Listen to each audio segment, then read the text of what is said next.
across the globe, Ben Norris, Rob McKnight and David Robinson. Ben, Rob and Robbo. News, reviews, entertainment news. It's the Ben, Rob and Robbo. Ben, Rob and Robbo Show. Ben, Rob and Robbo Show. Welcome to the Ben, Rob and Robbo Show. Here's Rob McKnight. Hello, welcome to the Ben, Rob and Robbo Show, and I can already hear some extraneous audio, and I'm going to, Amanda, get rid of that if I can. There we go. How's that? We're off to a flying start. Hello, Ben and Robbo. That's what you get. Welcome to Hello everyone there, on Rob. Ticker. Yes. As well. No, I'll explain Yes, what of course. happened. I was watching the feed and Ticker weren't there, and I was thinking, this is interesting. We're rolling our opener and Ticker haven't got us. And then, of course, I heard the audio from Ticker coming back and I'm like, oh, here we go. So that created a few issues. So there you have the inner workings of the Ben, Rob and Robbo Show. Ben, how are you? I'm good. I'm just glad you weren't watching porn before the show because that would have been really awkward. Just a little bit. Robbo, how are you doing? I'm well. Hopefully everyone's still with us after that extraordinary story that you started the show with. It was very exciting and very entertaining. So here's hoping we can claw back some of those viewers. Absolutely. Hey, look, before we move on to our topics of the day, we have Rose from MasterChef coming up. We also will be speaking to Bruno Boucher, who wants to make the world a better place. And I love looking at the world through Bruno's eyes because he's just so fabulous. But first of all, I wanted to hark back to last week where we made Ben do the Mentos in Diet Coke challenge. And there was a reason. It's become a big thing on TikTok where you put your mouth over the bottle as you put the Mentos in.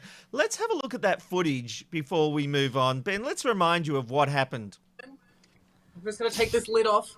Okay, here we go. Oh.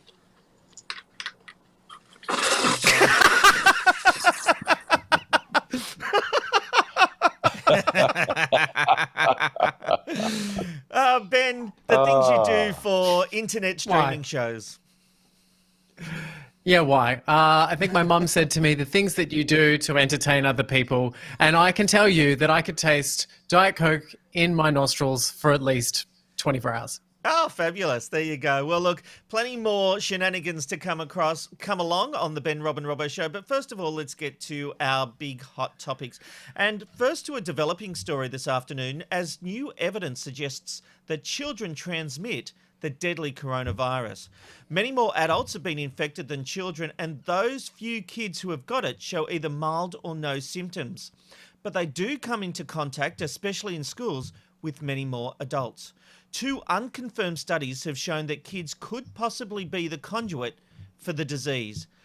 Robbo, this is a big turning point. Everything we've been told by our Prime Minister and the medical advice is that kids are at low risk. Well, maybe they are of getting it, but it seems like they could be transmitters of the disease. This is scary stuff. 100%, Rob, you're exactly right. Your comments there about saying that, a lot of kids don't get it, but they could be conduits, or they could be transmitters of it. That's a really big issue. Obviously, I keep saying this, and I do apologise. It's a balancing act for the government. We do have to get our kids back in school. We do have to get education back on the run. But this is worrying news. Now, as you mentioned in your intro there, the reports haven't been confirmed. So that they still have to go through a kind of a rigorous scientific standard before they're actually taken properly. Yeah, but it 100% is worth noting, seriously. this isn't some random commentator saying this. These are tests going on with the highest people in the field. Yeah. This is coming out of being reported in the States this afternoon. This is sort of breaking news, and it's not just some hodgepodge study that is coming to these conclusions. Oh, of course not. And no, absolutely not. And that's why it's being taken so seriously. There's also been studies done in Germany as well that are also coming to these same conclusions. This is a big problem, I think. We also approached the Minister for Health, Greg Hunt, for a statement on this story. They have, as we go to air this afternoon, have not responded to us for that statement. But it is a big issue because this is the thing we keep hearing about. It's either when do the kids go back to school with this emerging research? And we've got to remember as well, no one really knows COVID-19. It's still a lot of mystery surrounding the disease. But again, what are you supposed to do though, Rob? With this balancing act of trying to go, we've got to get our societies now, economies back on board. But then every day, new information about the disease is coming out. It's a scary time, I think, for politicians and a scarier time for parents. Look, it has me very worried. And Robbo, if that statement does come through from Greg Hunt's office, let us know and we'll bring it to our viewers of the Ben, Rob and Robbo Show. Ben, if you had kids up here in Queensland, children are meant to be returning next week to school. They're starting with prep, kindergarten and year 11 and 12. Would you feel safe sending your kids with this new information coming out? I don't necessarily think that I'd feel comfortable. I think that I would follow those guidelines that the government is setting. I think that there's just going to be ways in which we tackle this virus. You know, I don't think anyone is really comfortable with this right from the start. But I think if across the board it's saying it's okay for kids to go back to school at this stage, we can always change those restrictions. We can always bring the kids back home again. I think it's about just trying different things and working out what's going to be better for us in the long run. Yeah, I think the biggest thing here is Scott Morrison has planted a flag firmly in the ground. And Robbo, this is going to lead to some issues with him. It's going to be a big back down if he says children now are a problem. Look, you're right, Rob, but I hope the electorate would say to Mr. Morrison that it's an evolving situation. We've always heard that. The problem that he has, I think, is because initially throughout this pandemic and these lockdown, it's been conflicting information and conflicting messages. That's the problem that's going to happen here. I think to reverse the school situation, if that happens, that's not a reversal. That's not a stepping back. But he has hurt himself at the beginning of this pandemic by being at the forefront of the mixed messaging. Look, I agree with Ben on this one as well. If it happens that it's bad, then what's the harm of saying, you know what, I got it wrong, or not I got it wrong, but situations have changed. We're going to now bring back to homeschooling. I think that's okay. It's a fluid situation, and I think we all need to be understanding of that. Yeah, absolutely. Look, Strathfield Council in Sydney has forced employees to download the federal government's COVID Safe app. Council CEO Henry Wong sent an email to all staff saying that if they have a council-provided phone, they must download the app. This is in violation of the Biosecurity Act, with Health Minister Greg Hunt recently saying that no one can force another to download the app. Mr. Wong stands by his email, though. Ben, what do you think?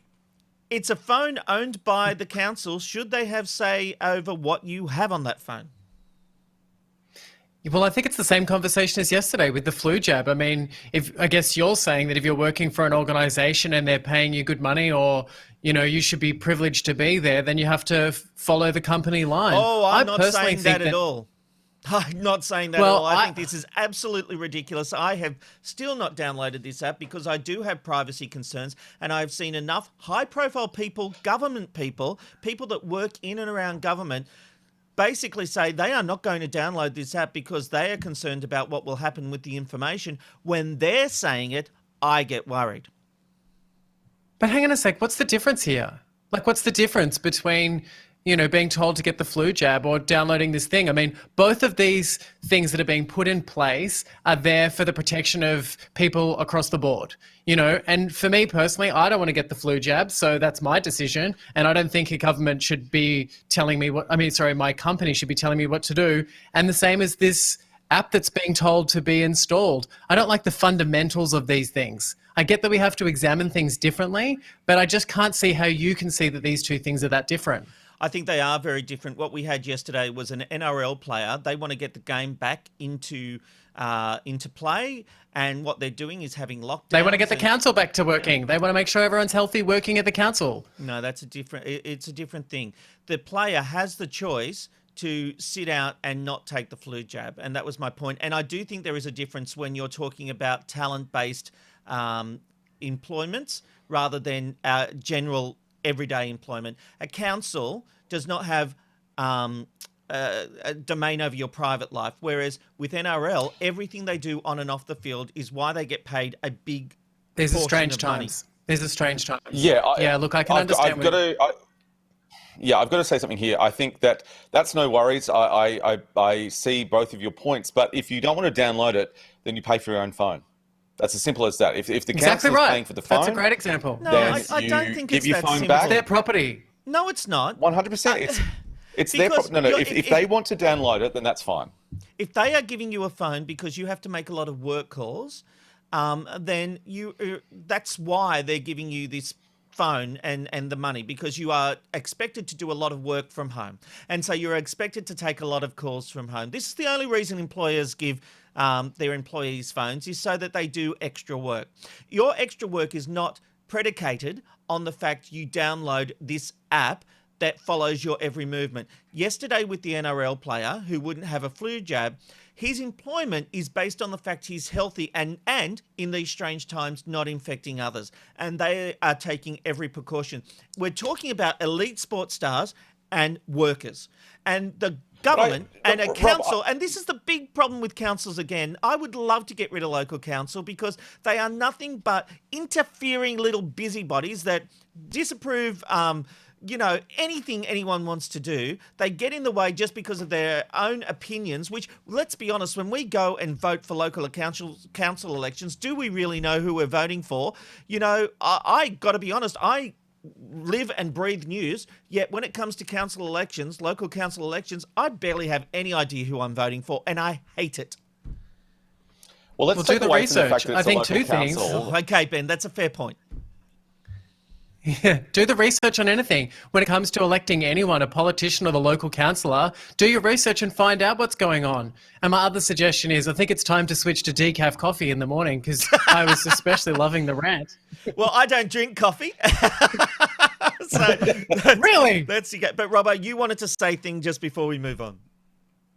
Well, here's a cup of tea and a couple of slices of Vegemite toast, and that's what gets this man through. That's very true there. Look, let's take away from the fact that it's a council. Let's remove that for the moment. I know it's a big part of this argument, but if we boil it down, get right to the bottom of it, it is an employer who is providing a phone, who is providing a service and paying for it, and saying, well, you know what, as part of this service, as part of this privilege that we're giving you, and also an expectation, like you said, Rob, we're asking you to download the app. And I think that's okay. If you don't like it, then pay for your own phone calls. All right. Now let's take you to the UK, where a horrifying moment took place at a zebra crossing. As you can see when we roll this vision, the father and daughter are making their way across the road when the second car can be seen reversing and then attempting to drive around the first stopped car. Selflessly, the father puts himself in harm's way as, shockingly, the car continues to try and move forward. Police have been notified and an investigation has begun. Robbo, what do you think's going through this guy's head? It's really terrible, isn't it? I think it was, if we can say the F word here, it's a brain fart. Oh, my microphone just went down for that. The microphone wasn't very keen on that word. I do apologise, microphone. I'm sorry. But I think it would... my understanding from reports from the scene say that the driver was saying sorry. Things can run... I hit the microphone again. Things can run through your mind. He's made the wrong decision initially, but then he's tried to follow through with it. He was saying sorry to the father. I think this is just kind of, just bad timing, bad situation. The dad did a brilliant job. We've got to say that. And the lovely little girl and the rest of the family went back across the zebra crossing there. And thankfully the police are investigating. But look, everyone's just going to slam down on this guy and have a go. He did the wrong thing. He was saying sorry. And I think when you get embarrassed, you kind of go, I've got to get out of this situation. I actually agree but thank with you, goodness Robbo. the dad was there. I agree. It's easy to pile on. Look, the guy made a mistake, first of all, being impatient and going around a car. I do not know what this person was thinking. There are, maybe he thought if you couldn't see the crossing, maybe he thought that the car was just stopped for some reason and went around, and then it's all just happened all so quickly. And stupidly, then very embarrassed, and apparently the person was apologising as they were driving. I'm sorry, and drove off. Not a great way to handle the situation, obviously. But Ben, where do you fall on this? I just think people are crazy on the roads these days. I sometimes, if I'm in a bit of a hurry, when I'm at the traffic lights and the lights go red, I automatically beep my horn or, my beeper just to wake people up to get them off their phones. No one's driving safely anymore. It takes like 50% longer to get anywhere because everyone's on their bloody phones. And you look at this situation, this is a bad driver, and this poor man's trying to cross with his, little ducks following him along the road. And for me personally, I take my dog for a walk once a day, and I'm so careful of the roads because it's so dangerous because no one's paying attention. Yeah. They're all watching the Ben, Robbo Show. What I will say is that once I made a mistake on the road, and this is shocking for anyone who knows me to think that I made one mistake on the road, but I did. Oh, please. Robbo. I've been there for a few of them, actually. Oh, liar. And jobbed in. So what happened is that there was a left turning lane, and I, for some reason, thought I was going straight ahead. I was going home. I knew the road. I'd done it a million times, and ended up in the lane going straight ahead and realised, oh no, I need to go left. And it was a whole thing. I would have ended up in whoop whoop if I had gone left. So I went to go around. Now, what I didn't see was that the lights had gone green for the other side coming, and there were cars coming in towards me. And obviously, I was pulled up, and I'm just like, sorry. Anyway, I ended up catching up this car, and we stopped at another set of lights, and I said, I'm sorry. And the person wound down the window and just started hurling abuse at me. And I was like, I know. I'm sorry. I don't know what else you want me to say. Do you want to hide me? Do you want to slap me in the face? I am sorry. And the person actually didn't know how to deal with that, and they just looked at me like, yeah, and zoomed off. Anyway. People have got weird things going on in their lives. People are maniacs. It's just crazy. I watch people at the supermarket wandering around, and I wish that they had video footage to see what they look like because they're maniacs. They're like, I've got to get in here. It's all about me. And they don't care what's going on. They'll just push you over to get what they need. And I think people are very self-involved, and that's the problem. Indeed. Well, look, let's move on. And while it may have been outlawed in India, the infamous castle system is very much a well and live in... Sorry, my auto cue stuffed up. While it may have been outlawed in India, the infamous castle system is very much well alive in neighbouring Pakistan. If you're not familiar with the centuries-old system, it's basically a hierarchy for society depending on where you were born, the family you were born into, and most importantly, your religion. In this part of the world, Muslims reign supreme and Christians are given the most menial, hard and dangerous jobs. Recently, the Pakistani military advertised for sewage cleaners, but only Christians need apply. After activist protests, the religion element of the job was removed, but it got me thinking, Ben, what is the worst job you have ever had? Oh, gosh, I can think of so many jobs. I think the worst one was I once worked in a hotel and I had to do the minibar. And it sounds fine. And the first room you go into, you eat one of their Kit Kats, but don't tell the manager, and you go and restock their minibar. But let me tell you, it was like a 20-story hotel, and I had to do 12 rooms every level. And it became it actually started driving me crazy because I just was looping, doing the same thing over and over again. It resulted in me ringing my mum on my phone. I think I was 23 or something and being like, Mum, I can't do this job anymore. It's terrible. Anyway, a big shout out to anyone who does the minibar at any hotel. I feel your pain. Robbo, what about you? Look, can I say just quickly on this topic? Look, I know religion brings a lot of solace and comfort to a lot of people, but the fact that we're still having these kind of fights about depending on what God that you worship or you decide to worship or what family you were born into is just outrageous. I cannot believe that this is still happening. It really is so sad that this is the reality that we're living in 2020. Talking about, though, bad jobs, my worst job, I was a waiter for 2 weeks. Let me tell you, people are awful. People really are terrible people. And being a waiter... you see this awfulness where they've got this elitist attitude where they can go, they don't even look in off you go and get me this and get me that. It's really terrible. And I still remember it now. I think I was probably about 21 when I did that job. And it still stayed with me just how rude people are to people in service. They do an amazing and I do job. apologise for the way I treated you, Robbo. I never knew we'd be working together. You wish. I want to say quickly though, Robbo, you were so lovely to waiters and waitresses. Like, can I just say, we had lunch on the GC, and I was so surprised at how charming and lovely and attentive you were, and now I know why. Yeah, there you go. There's a Well, story it's a pity behind that you everything. two weren't. Yeah, that's not true. I'm kidding. I'm kidding.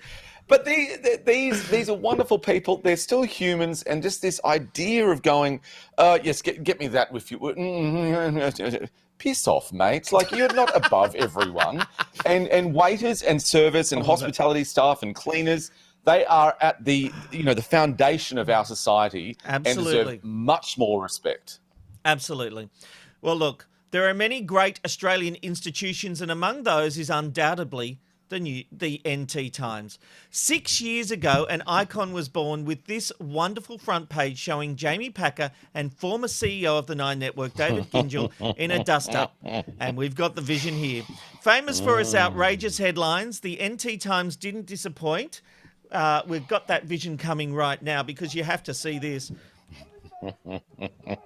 The NT Times called it a Packer up my clacker was the headline, which was just magnificent. And it was a crazy moment in life, really, because we never expected James Packer and the CEO of Channel 9 to be having this kind of altercation in public. It was just crazy. Are we going to talk about famous altercations in public? Well, look, we might do that another time because our favourite man, Aaron Young, is standing by in the Ticker newsroom to bring us the very latest news on what's happening. Hello, Aaron. How are you today? G'day. Doing very, very well. Love the footage, of course, and absolutely love the NT News, which is good as well. Let's have a look at the news headlines. Right now, though, Victoria's Ruby Princess, which is how the cedar meat outbreak is being described in Melbourne today. The Victorian opposition slamming the Premier as 4 more cases of the cedar meat outbreak confirmed this morning. They say the government's dropped the ball on contact tracing. The PM wants to reopen the economy in the hope of recreating 1 million lost jobs due to the lockdown, now piling pressure on state and territory leaders to ease their coronavirus restrictions. It's taken several drones, at least a dozen fire trucks, scores of firefighters, but authorities have finally put out a massive blaze that ravaged the 44 Abco Tower in Sharjah. Nearby buildings evacuated as fire ripped through the building. No idea yet on whether there have been any casualties. Nine Entertainment will benefit the longer the resumption of the NRL season is delayed. That's according to Credit Suisse. The brokers held its outperformed ranking on the stock and says Nine is also benefiting from the take-up of Stan during this pandemic. Let's have a look at our Twitter poll today. Should AFL and NRL players be forced to have flu vaccine? A small group of NRL players refusing to take the compulsory flu shot ahead of the NRL season. Head to our Twitter page and, of course, you can cast your vote now. Let's have a look at the weather map today. Finally, the sun is out for us in Melbourne, a top of 19 degrees. Sydney, 21 degrees. Brisbane, 25. Overcast for Perth and 22. And Adelaide, a top of 21 degrees and some sun. Let's have a look at the market. Now, the Australian share market, look at that, not great news. Fallen this morning, the major banks and the miners weighing absolutely everything down. The banks obvious, the miners, because of uncertainty over China as well. Now, gentlemen, we are all television professionals, or at least we call ourselves that. Imagine that you are interviewing somebody who, well, this happens. Chris, so far the evidence is uncontradicted that the president used taxpayer dollars to ask the Ukrainians to help him cheat an election. And the complaint that I've heard from Republicans all last week was that you don't have anyone who heard the call. Chris, so far the evidence is uncontradicted that the president used taxpayer dollars to ask the Ukrainians to help him cheat an election. And the complaint that I've heard from Republicans all last week was that you don't have anyone who heard the call. Yeah, that is absolutely real, I'm afraid. And it reminds me of a story when I was doing work experience at Win TV. I will not say which Win TV, because it could be so many, of course.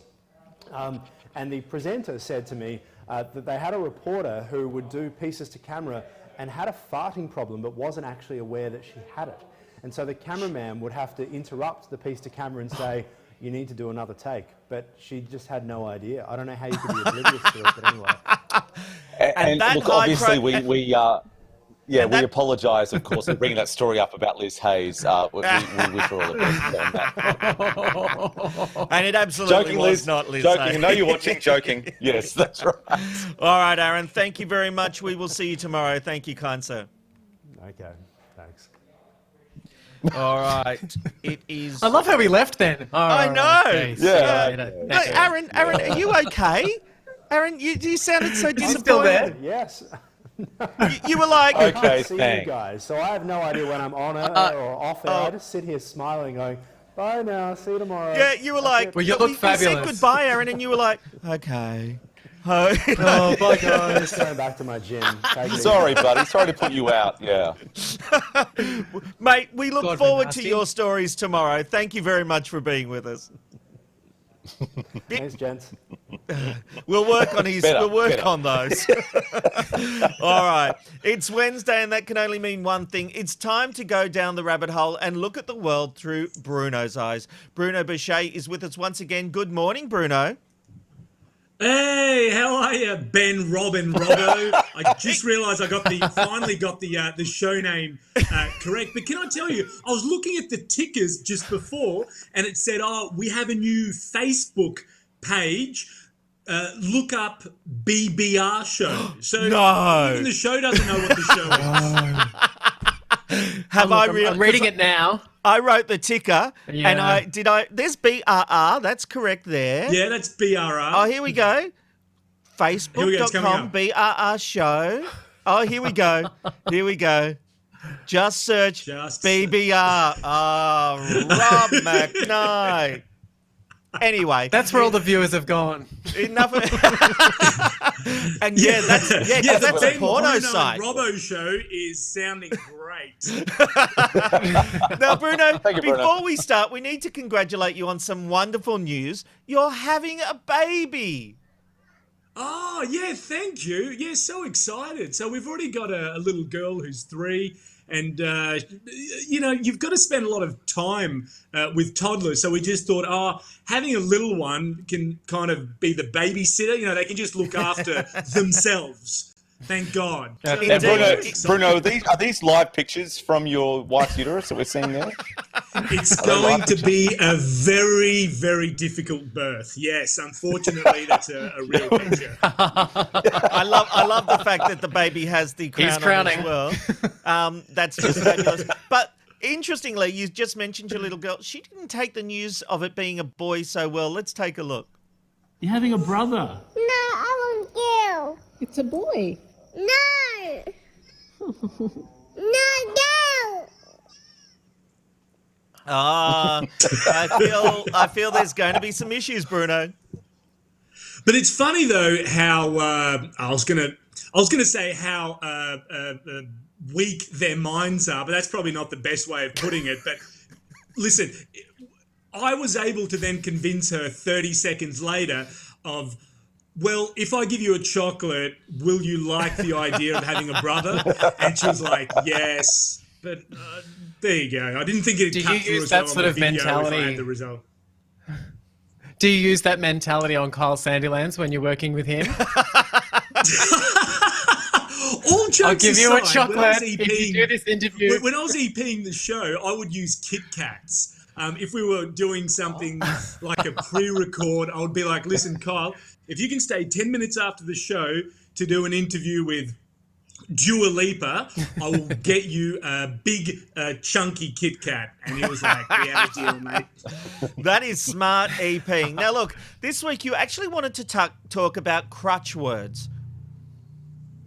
Yeah, I do, because when I was on the show last week, I made a real meal of my segment. I just realised that I've been giving you guys a very bad performance. And what I realised, looking over my cross, is I said the word, 15 times. I sort of cut it together if you wanted to have a watch. Let's have a look.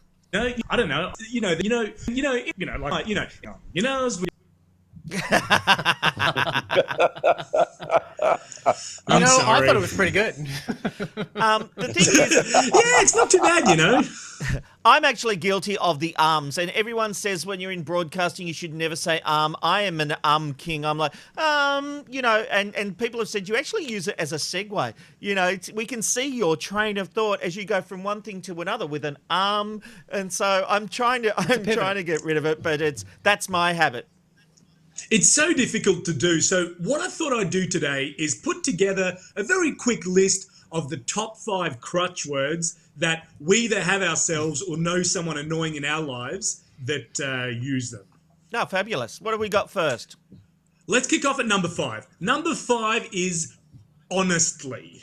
I'm sure we've all been in situations where someone's having a chat with you and they say to you, hey, listen, Robbo, honestly, and you're sort of like, hang on, I never assumed that you were lying. I thought that we were being truthful by default. I didn't know that you had to signal that we were going to be honest in this moment. So honestly is one that you hear all the time, or its variation, frankly. The next one, it is what it is. What does that even mean, right? It is what it is. So you're basically saying what you see is in fact what you see. And in other words, you're also saying, if you're saying it is what it is, you're also saying it isn't what it isn't. Yes, right? True. Anyway, Which I prefer. guys, Number 3. Guys, number 3, we're all guilty of it. You know what I mean? You know what I mean. And this one's really annoying because someone, like, I'll have a dumb friend that'll say, oh, geez, those chips I got in the drive-thru, they're cold. You know what I mean? And I feel like saying, listen, I'm not that dumb that I didn't pick up on what you meant by the chips are cold. It's okay. You don't have to say, you know what I mean. I knew what you mean. It's okay. It's all good. Guys, jumping over to number 2, I love this one. It's personally. So, I think I'm guilty of this. Yeah, what is that meant to mean? Like, are you saying that you're normally speaking on someone else's behalf, but here? So true. So in other words, I'll go up to Ben and I'll say, Ben, you're disgusting and you're a half-wit, but personally, I think you're actually pretty good looking and you're a cool person. It's almost like you took the conversation Ben and I had yesterday. And guys, jumping to the number 1 crutch word, it's literally. Oh, I'm guilty of this. And literally, it gets misused so much. I had a mate the other day who loves horror movies, and he said to me, oh, I watched Friday the 13th, and I literally shit myself. And I was like, hang on. Slow this one down for me. What happened? How did he clean himself up? Yeah, exactly. And it's nearly like the word literally has just become another word for very, very. Yes, you know? yes. Yeah.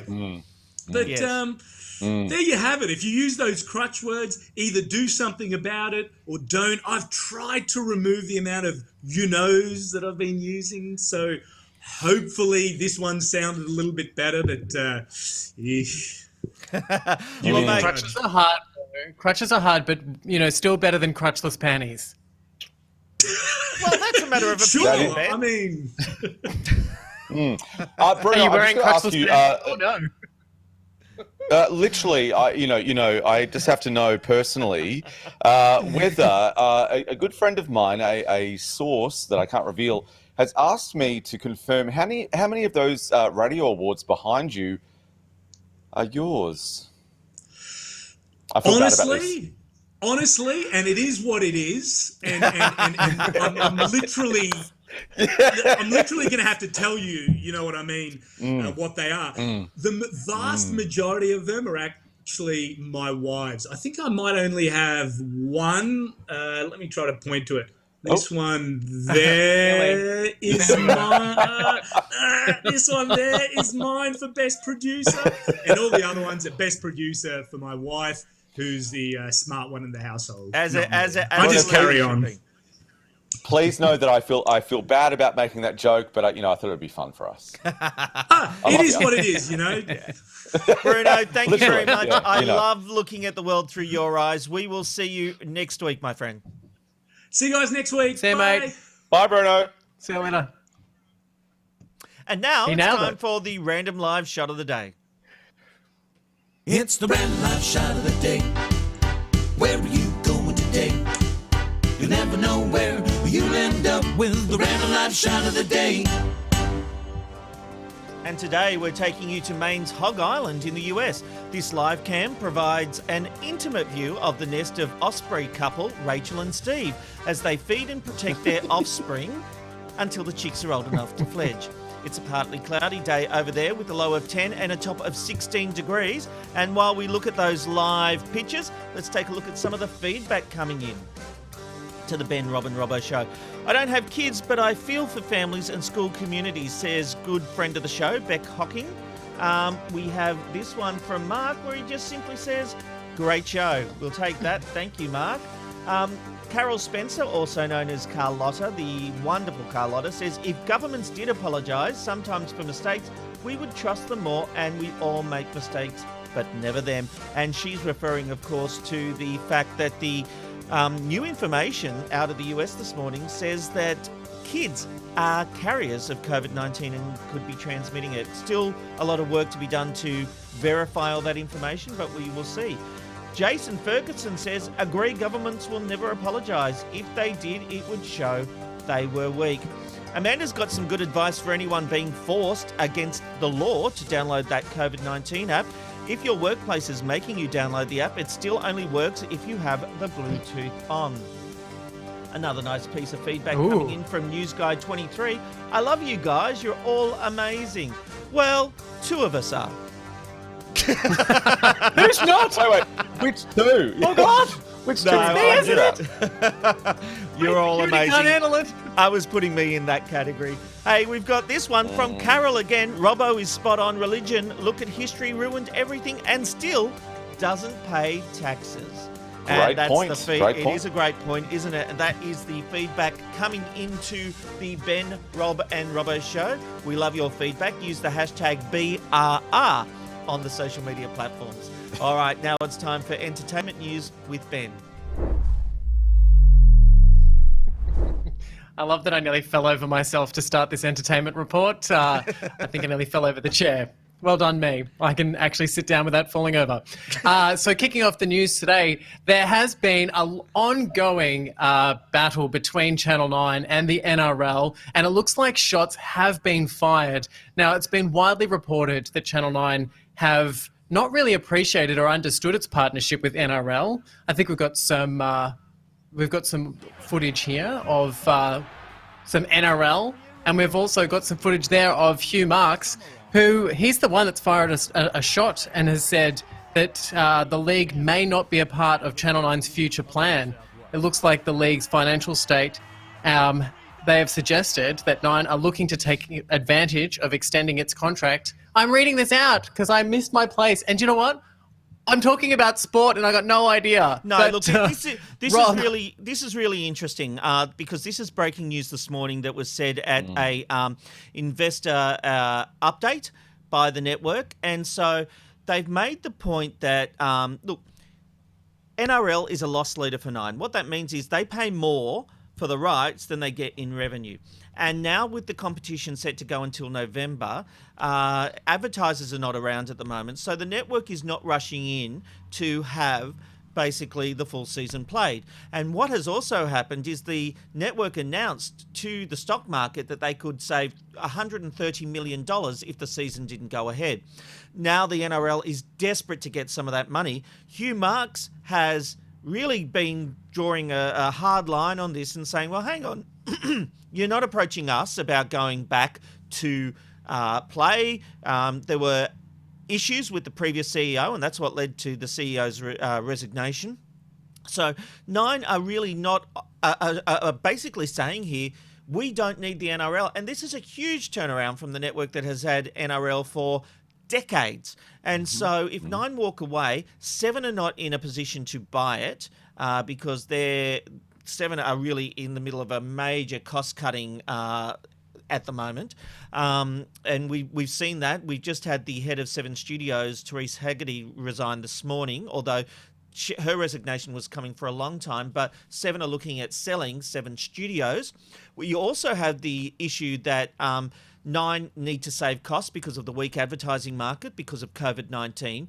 And so Nine with the NRL could 10 be a buyer, possibly, but CBS have also said, who own Channel 10, that they will not buy loss-leading sports. So the outcome for Nine is they would obviously still love to have the NRL, but they want it at a much reduced price. The old days of big money for sporting rights are gone, even though live sport is one of the last things that actually drives audiences. Basically, television is diminishing, but live sport, big events and news are the three staples that drive an audience. So this is huge news and a huge admission from Hugh Marks.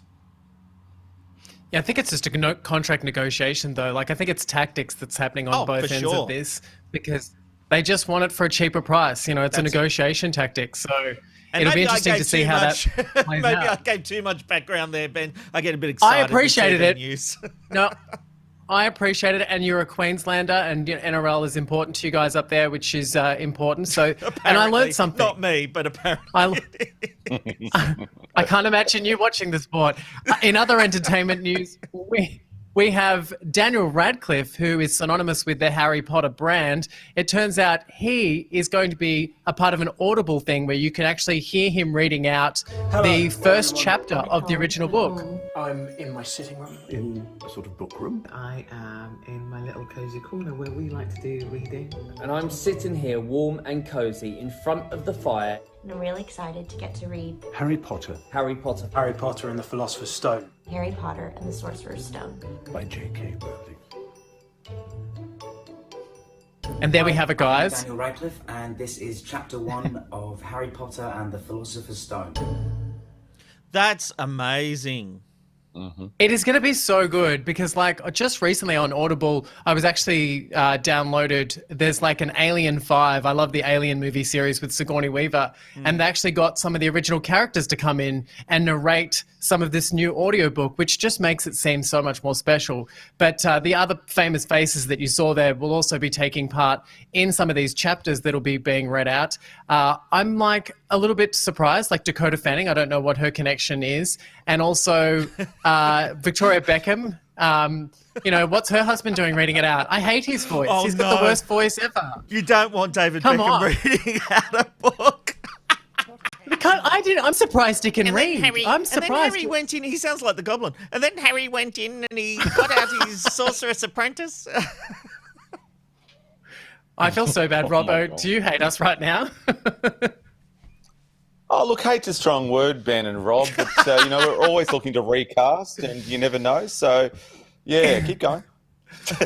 All right. And also making some entertainment news is Denise Richards. Last week, she was on The Real Housewives of Beverly Hills.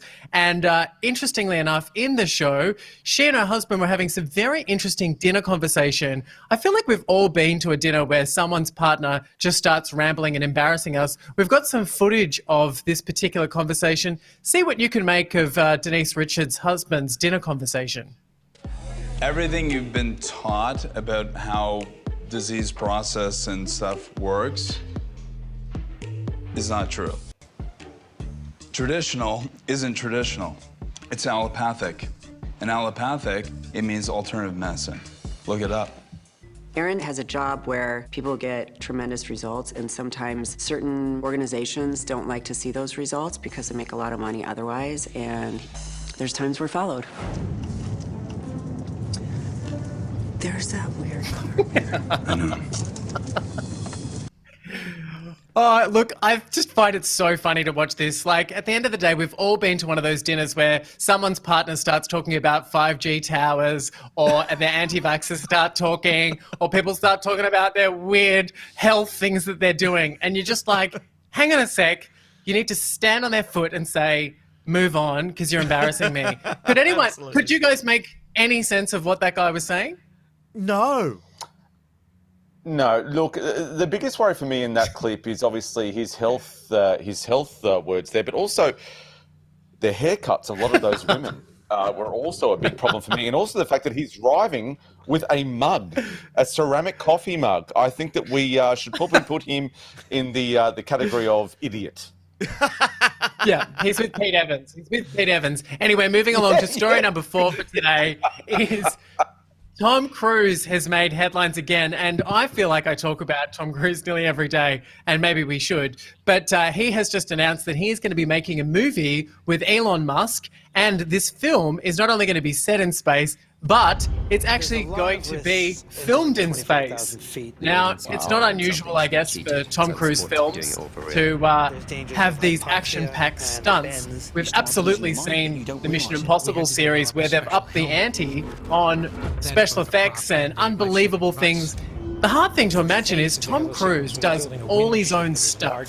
So it's going to be very interesting to see how Tom Cruise goes going to space and well, I don't know, space is the last place that I would want to be filming a movie. They'd have to pay me $1 bazillion to be there. Oh, no, it's very Tom Cruise. He loves that kind of stuff. And you look at some of the stunt work he's done on MI6, I think it was. True. He would absolutely love to be the guy to do this. It's very much him. But let's end on a high. What's your TikTok of the day? My TikTok of the day has some very famous faces. See if you can count them. This video came out 2 days ago. Some Hollywood celebrities some actresses have got together to entertain us in their boredom. Here's the clip. So bored. I just want to play with my friends. Wait a minute. I can't play with my friends. What the heck, Zozo?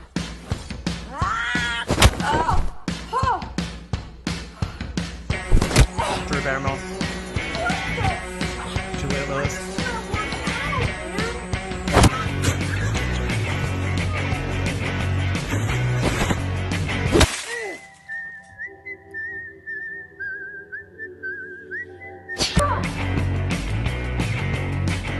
Ow!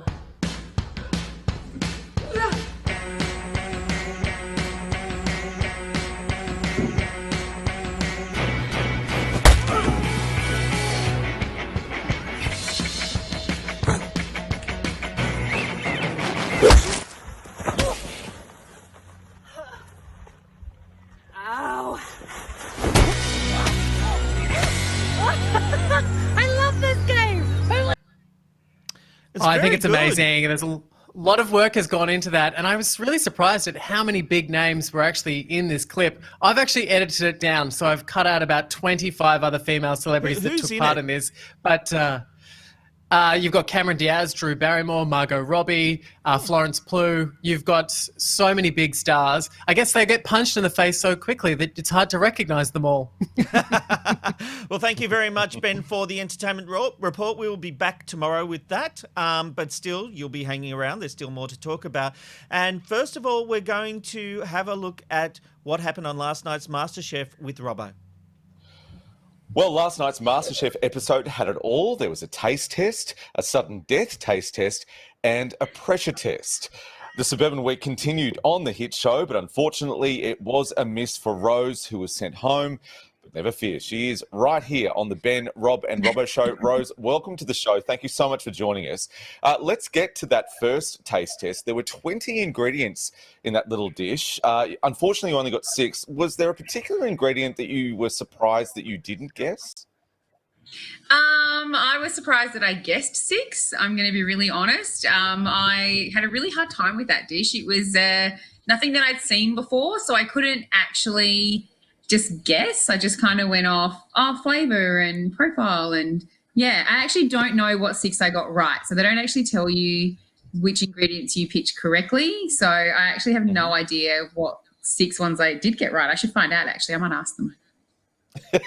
Do you reckon if you had more time, though, that you'd be able to get them, or is a taste test for you just not really something that you would that you're essentially good at, if you know what I mean?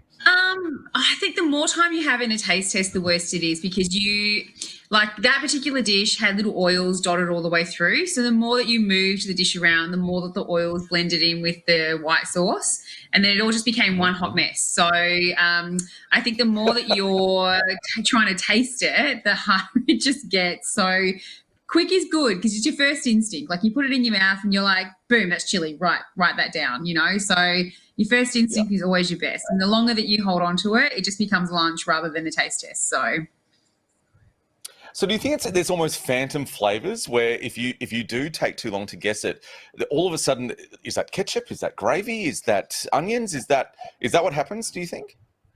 Yeah, I thought the white sauce was yogurt. So, I was convinced I was tasting yogurt. It wasn't. It was coconut milk. So, coconut milk and yogurt have very different flavor profiles. But for some reason, my brain decided, no, it's white and creamy, so it must be yogurt. So I had it in my head that it was, and that was it. That was the end of it. I wasn't going to change my mind on that one. It was just yogurt from there on in. Yep, cool. Now, in the sudden death taste test, because there were 4 of you in the bottom there, you identified almonds. Is that now on your banned list of ingredients that you'll never use? No, I love almonds. It won't be. I think salt is definitely the thing that I'm regretting not saying the most. So I haven't put any salt on my food in a little while. I'm a bit dirty on it. So that's not true. I'm Lebanese. There's salt on everything. I'm okay with almonds. We have a good relationship. We're mates, Almond and I. I don't mind. I think it was actually it was coconut that was in there. So when they told us what you thought was almond was coconut with some skin on it, because it looked like a crushed up almond. You know, when you crush up almonds, a little bit white and a little bit brown. And so that's what I thought it was. So they were like, it's actually, fresh coconut that's been chopped up. So now I'm dirty on coconut. So yeah, I won't be eating the coconut anymore. And fair enough. You know what? I think it tastes like sunscreen, so I never cook with coconut. It's gross. So I support you on that there, Rose. I'm so anti-coconut oil. I can't even tell you. Every time someone's like, "Put coconut oil in there," I'm like, "Get out of my face." No. Yeah, that's right. Oh, I agree with you wholeheartedly there, Rose. Now, tell me, when you lose something like a taste test at the beginning of the day and you've got another challenge to do, how does it affect the way that you cook or the way you approach the challenge if you've already lost one? Look, it gets in your head a little bit because you're already in that defeated mind space. So MasterChef's a real mental game. Like it's equal cooking ability and equal being able to pull yourself out of the weeds. And I think that's the hardest part about the competition is when you go in and you have such a negative, tasting and it's really bad. You got to pep yourself up again to be good in the next cook. So that can be the hardest part. So very quickly, you've also famously offered Gordon Ramsay a job. Why did you choose him out of all of these celebrity chefs? I just thought really honestly, I didn't think I'd survive the first week. After seeing the talent, I was like, I'm not getting past this first week. So Gordo's here. Let's just have some fun. So that was my mentality was I'm not going to win. I went in like I'm going to win this. Like I'm going to win it. And then after the first day, I was like, yeah, I just don't want to go first. And then after the first week, I was like, I just need to get through today. So by the time that came around, I was like, I just want to survive this week. And if I don't, I'm going to kick myself for not having some fun with Gordon Ramsay. He's on set. Like, let's have a laugh. I don't know what came over me, but it was so good. I love that he was so fun about it as well. I mean, obviously he's not going to come work for me, but... Well, you never know. I think that's one of the things we're going to miss from the MasterChef kitchen is just the way you approach things. It's so wonderful and it's so upbeat and it's lovely. Very quickly, the most important question of any interview that you're doing today, and I always ask it: what's for your tea tonight, Rose? Don't judge me, but I'm having snacks. I'm making a little plate. I've got some dips. I've got crackers. I've got some cured meat. I might make a little Negroni to go with it. Yeah, it's going to be some drinking tonight. Oh, no, I've got to do a TV thing later on, so drinking after. But, yeah, dinner is snacks and some booze. That's a very healthy lifestyle, isn't it? It's fine, Rose. Trust me. Do the drinking before the TV spot. It'll make it feel better. Thank you so much for your time. Totally. I think I'm better when I'm drunk, yeah. Thank you so much for having me, guys. Thanks so much, Rose. All the best for the future. That was Rose there, the latest eliminated contestant from MasterChef. And the adventures continue on 10 and Win at 7:30. Boys? Thank you, Robbo. You know, today has been one of those shows where there's been a few little things going on behind the scenes. I think tomorrow, being our weekend, I would love all our viewers to join us for a Thursday drinky. So tomorrow I want you all to have a glass of wine or some bubblies or whatever you want, and I want all the people who watch us over their lunch break to have a little cheeky drink. We're going to treat Thursday as the Friday and have a nice little show. But Robbo, I want to come back to you because I think we need to have a conundrum. Dun, dun, dun. Oh, hang on. There you are, Robbo. His conundrum is... my fault there. Oh, it was your fault. Yeah, no, my conundrum... It was my fault, it is. Let's talk about something serious now, and this is a very important issue that affects not only people around Australia, but also the world. Cash advance, credit, short term, they're all things that fall under the line of payday loans, and they are causing problems around the world. In Australia, legislation has been passed in recent years, but it's still an industry that's worth $400 million a year. Now, these loans are targeted at people that simply cannot pay them back. We've seen vending machines in shopping centres and also text mail-outs happening during the coronavirus pandemic at the time when people don't have a job to pay them back. But the other side of the argument is that many of the big lenders will not lend to these particular people. And that's our conundrum today. Payday loans, should they be regulated further or banned altogether because the people who they target simply can't pay them back? Rob, to you first. This is a tough one because it's a free society and it comes back to that thing whether we stifle what people can and can't do. You know, there's been talk of giving people on welfare instead of cash or money transfers into their bank account. There's been talk of a welfare card where they can only buy certain items. At the end of the day, we are all entitled to make our own decisions and we have to live with the ramifications of those decisions. And I don't think you can control people to that extent. Can I say to you, this is a personal issue as well. I have been in positions before in the past where I've thought that this was my only option, was to get a payday loan. They are targeted, as I said there, for people who can't pay them back and they're at desperate times. So if you've got 4 kids or 5 kids or things like that, and the fridge goes bust, you need to have this line of credit. But the interest rates are awful. They are designed for you not to be able to pay them back, and they are sharks of the industry. I agree. I would hate to get one. They bay for blood. Yeah, they bay for blood and they're looking for it. And it's just so sad, especially when we saw news reports, I think only a couple of years ago, when I mentioned there earlier, that vending machines in a shopping centre, so you could walk up to a vending machine, stick in your details, and they would give you money, but you probably couldn't pay it back. And that's just sending people into this awful, cycle of debt. And it's just terrible. I personally would like to see them cancelled. Yeah, well, that's what I was about to ask. As someone who's been in this position, Robbo, what do you want? Do you want them outlawed? Look, I just said cancel then. Look, if you can pay it back, if you need to get a payday loan, I'm assuming then possibly that you don't have the money anyway to pay it back. And sometimes people do and sometimes they don't. Are you taking away an important line of finance for people? Possibly, but it needs to be more regulated. The interest rates are outrageous. They are designed so that you default, and then that also goes in a credit file. I think they're an awful industry, and you know what? Yes, they should be banned. Okay. Very well. Well, what do you think, Ben? Well, I was just going to say my answer lies in the fact that when I found out that I could get credit from Maya when I was 19 years of age, I managed to buy all of the series of Friends on VHS and get into really bad credit debt because of it. And so for people like me who are stupid, getting a pay in advance is terribly bad. Yeah, absolutely. And look, 2 out of 3 people here have been caught out by them. So that tells you just about everything, I think. Robbo, thank you for that. I love the conundrums. Although I think we may all be in agreement here. So, okay. Well, next time we'll find something to fight over. There's plenty for us to fight over, don't you worry.